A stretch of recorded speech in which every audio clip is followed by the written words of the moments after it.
అందంగానే ఉంటారు. టీచర్,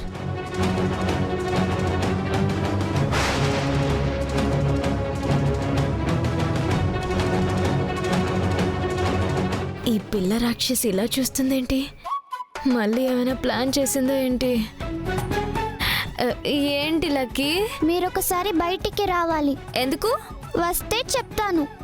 చెప్తేనే వస్తా. ఇప్పుడు మీరు రాకపోతే తర్వాత వచ్చినా ఉపయోగం ఉండదు. ఉండకపోయినా పర్వాలేదు. మీ నిర్ణయం అదేనా? అవును.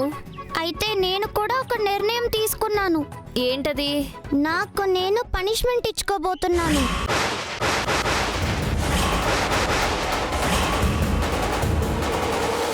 హే, ఏం మాట్లాడుతున్నావు? ఇదే మీరు నన్ను చూసుకునే ఆఖరి చూపు. Goodbye.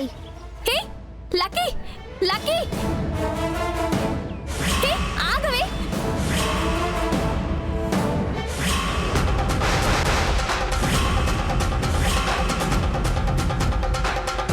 హే ఏంటిది? అయ్యో లక్కీ, ఇవి టపాసులు, ఇది అగ్గిపెట్టే. మెళ్ళ ఎందుకు వేసుకున్నావు? చెప్పానుగా పనిష్మెంట్ ఇచ్చుకోబోతున్నానని. ఏ లక్కీ, హాటల్గా ఉందా?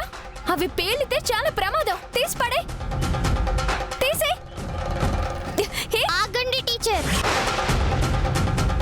మీరొక్క అడుగు ముందుకేసినా నేను అంటించుకుంటాను.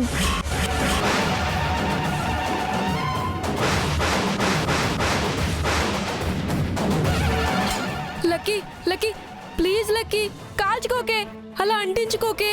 నేను తినే ప్రతి దాంట్లోనూ నీకు వాటా ఇస్తాను. ప్లీజ్ లక్కీ, కాల్చుకోకే, నా మాట ఇన్ లక్కీ. అవునే లక్కీ, నువ్వేం అడిగినా ఇస్తానే. Please Lucky, please Lucky. ఒరే అన్నయ్య, అక్క, ఇక నేను వెళ్ళిపోతున్నాను. జాగ్రత్తగా ఉండండి. మీరైనా నాలాగా ఆవేశపడి పనిష్మెంట్ ఇచ్చుకోకండి. లక్కీ, నా ఈ పనిష్మెంట్కి టీచరే కారణం. ఈ టీచర్కి శిక్ష పడేలా చెయ్యండి. ఏ లక్కీ, బొద్దు లక్కీ, బొద్దు లక్కీ. అయ్యో లక్కీ, ఏం మాట్లాడుతున్నావు? చేసిన కామెడీ చాలు. అవి పాడే. ఆ టపాసులు తీసే. టీచర్ ఇంకా భయపడట్లేదేంటి? నేను ఇంత సీరియస్గా ఈ విషయం చెప్తుంటే మీకు కామెడీగా ఉందా? అయ్యో, అసలు నీ ప్రాబ్లం ఏంటి? మీరే మీరే మీరే మీరే నా ప్రాబ్లం. మీరు మమ్మల్ని, మా ఇంటిని వదిలేసి వెళ్ళిపోవాలి. ఇదిగో చూడండి టీచర్, మీరు వెళ్ళకపోతే నేను ఇప్పుడు అంటించుకుంటాను. హే,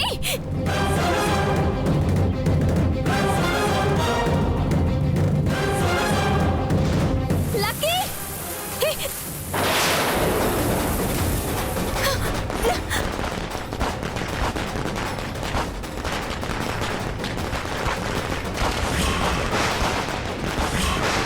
అమ్మా, ఆ, ఆ, అమ్మా, ఆ, ఆ, అమ్మా, ఆ, ఆ, అమ్మా. అయ్యయ్యో, మందు తీసేశాను కదా, ఇలా పేలుతున్నాయేంటి?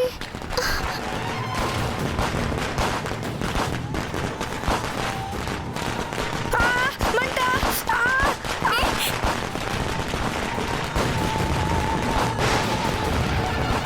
అమ్మా, మంట, మంట. తప్పుకో. ఏ, తప్పుకో, తప్పుకో. వెళ్ళండి, పక్కకి వెళ్ళండి. అమ్మా, హే,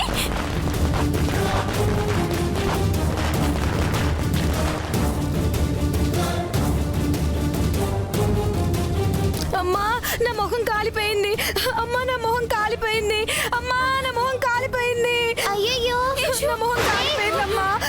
అయ్యో, నా మొహం కాలిపోయింది. అయ్యో. కాలిపోయిందమ్మా, నా మొహం కాలిపోయింది. మంటగా అయ్యయ్యో. ఉందమ్మా. మంట, పట్టండి, హాస్పిటల్ తీసుకెళ్దాం. మంటగా ఉందమ్మా. చూసారా, మీరు చేసిన పనికి లక్ష్మి ఎంత ప్రమాదంలో పడిందో.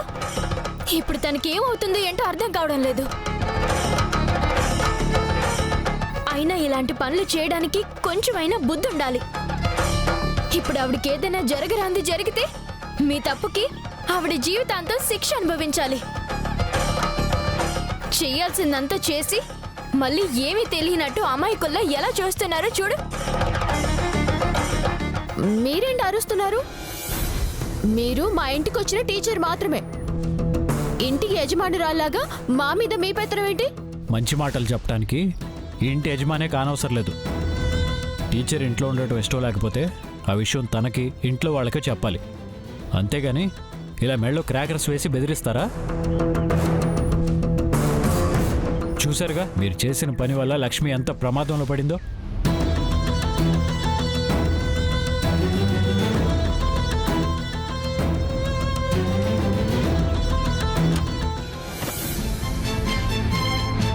డాక్టర్, ఆవిడ కండిషన్ ఎలా ఉంది?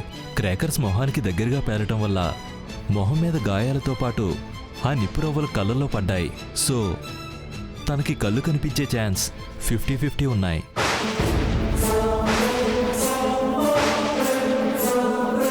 నో డాక్టర్, మా పిల్లలు చేసిన పనికి తన జీవితం నాశనం కాకూడదు. ఎంత ఖర్చైనా పర్వాలేదు, నేను భరిస్తాను. తనకు మాత్రం కళ్ళు రావాలి. డాక్టర్స్గా మా ప్రయత్నం మేము చేస్తామండి. తనకి కళ్ళు వస్తాయా లేదా అన్నది ఆపరేషన్ చేస్తే కానీ ఒక క్లారిటీ రాదు. కళ్ళు కనిపించలేదంటే చాలా ఇబ్బందులు పడాల్సి వస్తుంది. తనకెలాగైనా కంటి చూపు పోకుండా చూడండి డాక్టర్, ప్లీజ్. ఆపరేషన్కి ఏర్పాట్లు జరుగుతున్నాయి. మా సాయశక్తిలో మేము ప్రయత్నిస్తాం.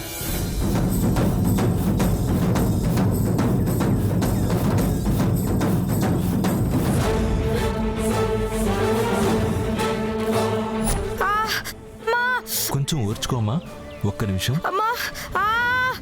అయిపోయింది అయిపోయింది. విన్నారుగా, మీరు చేసిన పిచ్చి పనికి లక్ష్మి కళ్ళు పోయేలా ఉన్నాయి. అవే క్రాకర్స్ మీ మెడలో పేలుంటే మీ పరిస్థితి ఏంటి? ఆ క్రాకర్స్ నిజంగా పేలవు టీచర్. క్రాకర్స్ పేలకుండా ఎలా ఉంటాయి? అవి పేలుతాయనే అందులో మందంతా తీసేసి పుట్టి ఒత్తులు మాత్రమే పెట్టాం. అవును టీచర్, అందులో మందు ఉంటేనే కదా పేలుతుంది. మందు తీసేసినా కూడా ఎలా పేలాయో అర్థం కావట్లేదు. నువ్వు ఉండరా అన్నయ్య. టీచర్, మేము చెప్తుంది నిజమే. ఎవరు చేసినా ఎలా చేసినా ప్రమాదం జరిగిందా లేదా? దాని వలన ఒక మనిషి బాధపడుతున్నా ఇంకా అబద్ధాలు చెప్తున్నారా? పిల్లలన్న తర్వాత తెలుసు తెలియక తప్పులు చేస్తారు. దాని గురించి నువ్వు వాళ్ళ మీద అంత సీరియస్ అవ్వాల్సిన అవసరం లేదు. నందిని, తప్పు చేసినప్పుడు పిల్లలకి అది తప్పు అని చెప్పాలి. పిల్లలు కాబట్టి గట్టిగా చెప్పాలి. ఆ లక్ష్మి ప్రమాదం నుంచి తప్పించుకుంది కాబట్టి నువ్వు ఇలా మాట్లాడుతున్నావు. అదే లక్కీ మెడలో పేలుంటే ఏం జరుగుండేది?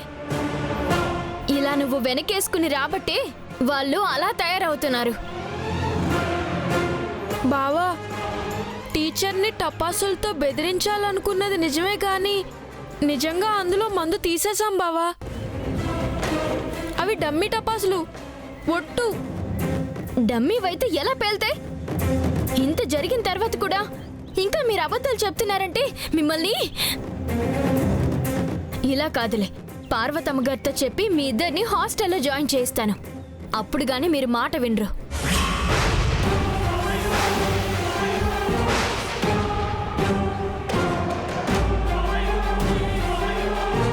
ప్లీజ్ టీచర్, అమ్మమ్మకి చెప్పొద్దు టీచర్.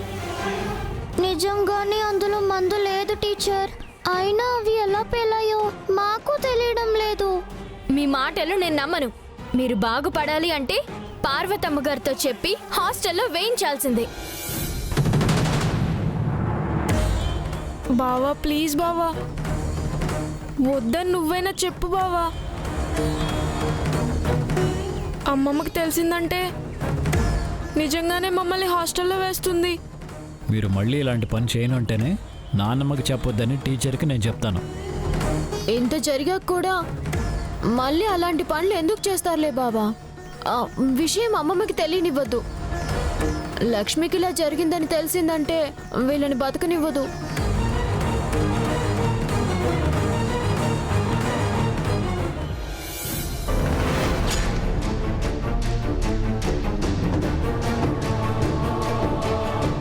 అలాగే సార్. ఎలా ఉంది? ఆపరేషన్ పూర్తయింది. కట్లు విప్పడానికి 2 days పడుతుంది. తనకి చూపు వస్తుందిగా డాక్టర్? కట్లు విప్పాకని ఏ విషయం చెప్పలేమండి.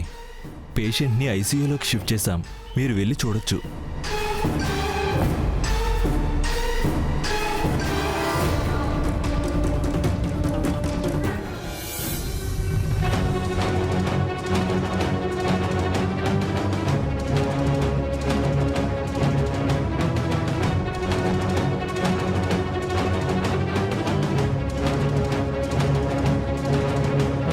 ఏమండి? ఏమండి? ఎందుకే అలా అరుస్తావు? నేను ఇక్కడే ఉన్నాను. నాకు చెవుడు రాలేదు, నేను పైకి పోలేదు. అయ్యో, ఏంటండి ఆ మాటలు? ఏంటే నాకు ఈ హింస? ఏం కూర వండాలండి అని అడిగావంటే దానికి ఒక అర్థం ఉంది. అన్నం వండటానికి కూడా నా పర్మిషన్ కావాలా? అయ్యో, మీరు ఈ బియ్యాన్ని చూసి అపార్థం చేసుకున్నారండి. నేను ఈ బియ్యం తెచ్చింది అన్నం వండాలో బిర్యానీ వండాలో అని అడగడానికి కాదు. మరి వచ్చే పండక్కి అమ్మవారికి 1,00,000 అక్షింతలతో పూజ చేయిస్తానని మొక్కుకున్నాను. సరే, దాందేముంది, చేయించు. అలా నేను చేయించాలంటే మీరు ఈ బియ్యంలో నుంచి 1,00,000 బియ్యపు గింజల్ని ఏరి పక్కన పెట్టాలి కదండి. ఏంటేంటి? ఇప్పుడు ఈ బియ్యంలో నుంచి 1,00,000 గింజలేరి పక్కన పెట్టాలా? అవునండి, అలా పెడితేనే ఆ బియ్యాన్ని అక్షింతలుగా కలిపి అమ్మవారికి పూజ చేయిస్తానండి. నువ్వు నోరుమి. నేను ఇక్కడ కూర్చుని 1,00,000 గింజలేరితే నువ్వు అమ్మవారికి పూజ చేయించడమే కాదు, నా శవానికి పూజ చేయించాల్సి వస్తుంది. అయ్యయ్యో, రామ రామ, అవే మాటలండి. రాత్రి నాకు పీడకల వచ్చిందండి. ఏమనే? నా తాళి తెగిపోతుందంటండి. తెగిపోతే కొత్త తాళి చేయిస్తానులే.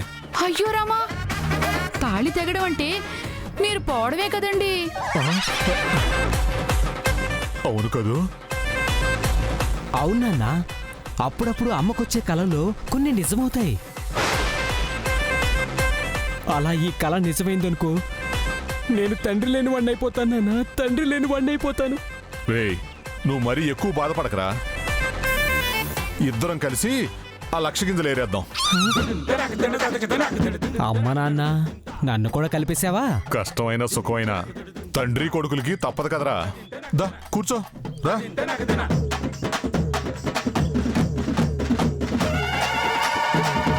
ఒకటి 2 కింద పెట్టొచ్చా? పెట్టుకోండి. 3 4 5 6. నాన్నా, నాకు చిన్న డౌట్. ఏంట్రా అది? రఘురామ్లా మన ఇంటికి వచ్చినోడు నిజంగానే రఘురామే అంటావా? నాకు అదే డౌట్ రా. ఎందుకంటే వాడిని ఆధార్ కార్డు చూపించడానికి అడగగానే ఆస్తులు మొత్తం అడిగినట్టు షాక్ అయిపోయాడు. పాన్ కార్డు చూపించమంటే వాడు డబ్బంతా లాక్కుంటున్నట్టు కంగారు పడిపోయాడు. వాడు నిజంగా మన రఘురామే అయ్యుంటే ధైర్యంగా పాన్ కార్డు ఆధార్ కార్డు తీసి చూపించేవాడు కదరా. నిజమే నాన్నోయ్, అందుకే నాయనమ్మ ముందు సెంటిమెంట్ డైలాగులు కొట్టి ఆధార్ కార్డు పాన్ కార్డు చూపించి కూడా తప్పించుకున్నాడు. ఏమండి, నిజానిజాలేంటో తెలుసుకోకుండా ఇంటికొచ్చిన వారసుని అనుమానించటం మహాపాపం అండి. ఇలా ఎదుటి వాళ్ళని అనుమానిస్తే వచ్చే జన్మలో సీమ పందులై పుడతారంటండి.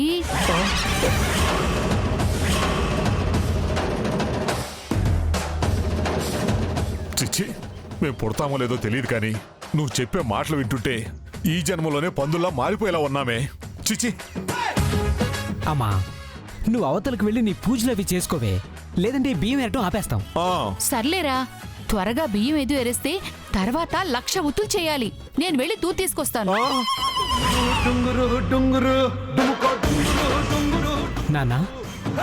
నాన్నోయ్, విన్నావా? 1,00,000 బియ్యం గింజలు ఎరగాని 1,00,000 ఒత్తులు చేయాలంట. ఏం చేస్తావురా? కట్టుకున్నందుకు నేను, కడుపును పుట్టినందుకు నువ్వు చేసి చావాల్సిందే. అమ్మ నాన్న, ఇందులో కూడా నన్ను ఇరికించావా? సరే, అది వదిలే నాన్న. ఏదో ఒకటి చేసి ఆ వచ్చిన వాడు ఒరిజినల్ రఘురామ్ కాదు అని తేల్చలేమా? నేను దాని గురించి ఆలోచిస్తున్నాను రా, కానీ ఏ దారి దొరకటం లేదు.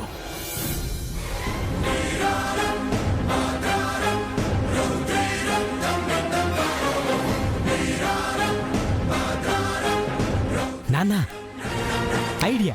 ఏంట్రది? డిఎన్ఏ టెస్ట్ చేయిస్తే? అంటే నాన్న, నేను నీకు పుట్టానో లేదో తెలియాలంటే మనిద్దరికి డిఎన్ఏ టెస్ట్ చేయిస్తే మనిద్దరి డిఎన్ఏ ఒకటే అయిందనుకో, నేను నీకు పుట్టినట్టు, లేదంటే నీకు పుట్టినట్టు. రే, నువ్వు నాకే పుట్టావురా, మనిద్దరికి డిఎన్ఏ టెస్ట్లు ఎందుకు? నేను మనిద్దరం డిఎన్ఏ టెస్ట్ చేయించుకుందాం అనట్లేదు నాన్న.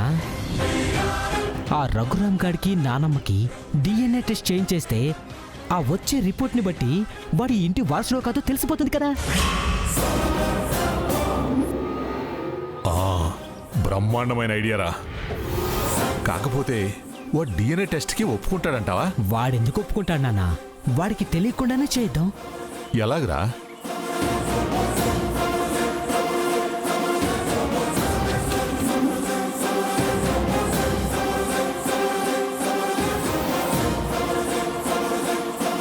ప్లాన్ అదిరిపోయింది. ఇంకెందుకు ఆలస్యం? రేపో ఎల్లుండో నువ్వు చెప్పిన ప్లాన్ని అమలు చేద్దాం. వాడు ఈ ఇంటి వారసుడో కాదో పట్టేస్తాను.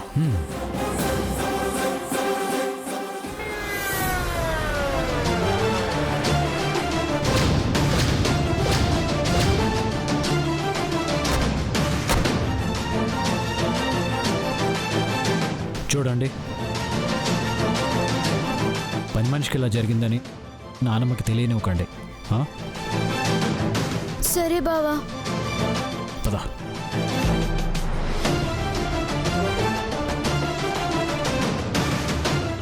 ఏమండి, ఒకసారి అటు చూడండి.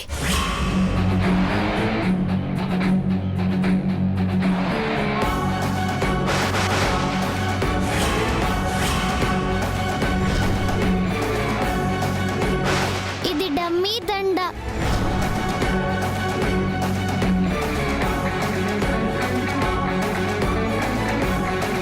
చెప్పానా టీచర్, మేము డమ్మీ టపాసులు రెడీ చేశామని? అవి ఇవే.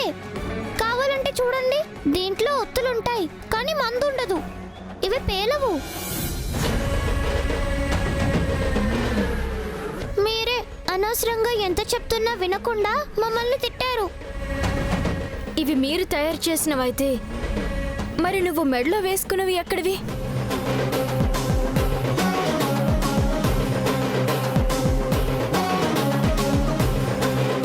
ఏమో.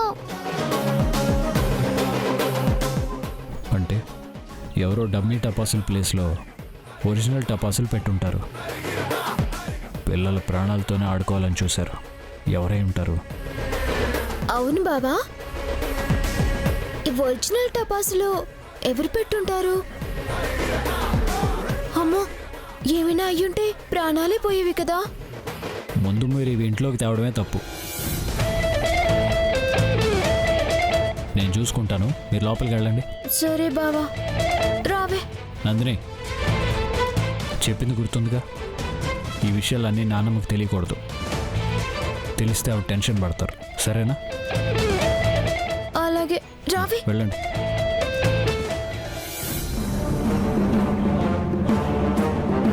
ఇదంతా ఎవరు చేస్తుంటారండి? ఎవరు చేశారో తెలియదు కానీ ఖచ్చితంగా ఇంట్లో వాళ్ళే అయి ఉంటారు.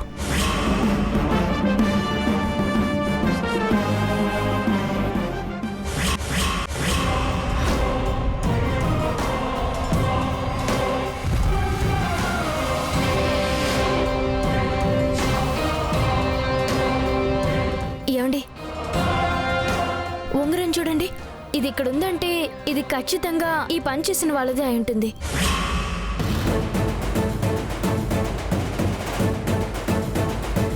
ఇంట్లోకి వెళ్ళి ఈ ఉంగరం ఎవరిదో అడుగుదాం. అప్పుడు వాళ్ళే బయటపడతారు. లేదు పాను, ఇలాంటి పనులు చేశారంటే అంత ఈజీగా బయటపడరు. ఇది వాళ్ళది కాదనైనా చెప్తారు, లేదా ఎప్పుడో మిస్ అయిందనైనా చెప్తారు. మరిప్పుడు ఎలా అండి కనుక్కునేది? చెప్తా పద.